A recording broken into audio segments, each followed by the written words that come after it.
আমরা চেয়েছি বিভাগ, আর আমাদেরকে দিয়ে দিচ্ছে রোহিঙ্গা। আমাদের নোয়াখালীবাসীর কুমিল্লা বিভাগ হলে তো আমাদের আপত্তি নেই।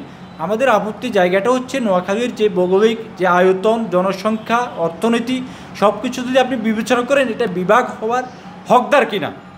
তো আমরা যদি এবং আমরা বিভাগের আন্দোলন, বিভাগের কনসেপ্টটাই শরীক করছে নোয়াখালীবাসী। সে 91 সনে দুটো সিলেট বিভাগ এবং বরিশাল বিভাগ হয়েছে। এরপরে যে বিভাগ সেই 91 পর থেকে নোয়াখালীবাসী আন্দোলন করছে, 17 থেকে ময়মনসিংহ হয়েছে। এখন নতুন করে যেহেতু দুটি বিভাগ এর আলোচনা আসছে, আমরা কোন ক্যাটাগরিতে, কোন স্ট্যান্ডার্ডে, কোন মাপকাঠিতে আমরা নোয়াখালীবাসী পিছিয়ে আছি সেটি তো আমাদেরকে শুনতে হবে।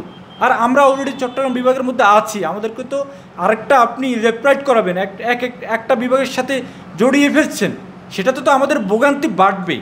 জনগণের ভোগান্তি কমছে কিনা, প্রশাসনকে জনগণের দ্বারগোড়ায় পৌঁছে দেওয়া যেহেতু প্রশাসনিক বিকেন্দ্রীকরণের উদ্দেশ্য, সেখানে তো ভোগান্তি আরও বাড়বে।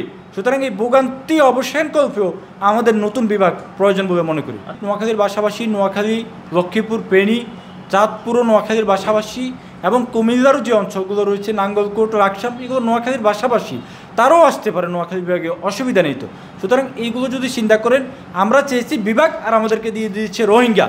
এবং ফ্যাসিস্ট আমলে যে প্রস্তাবনা ছিল, ফ্যাসিস্ট আমলে যে দুটি বিভাগের প্রস্তাবনা ছিল, আপনারা এসে সেটা কাট কপি পেস্ট করে দিলেন। তো আপনাদের স্টাডিটা কি? ফ্যাসিস্ট আমলে দুটো প্রস্তাবনা, আপনাকে তো জনগণ এটার জন্য বসায় নেয়। ঐক্যমত্য কমিশনে বসে বসে বরিভিউজ করলে তো হবে না।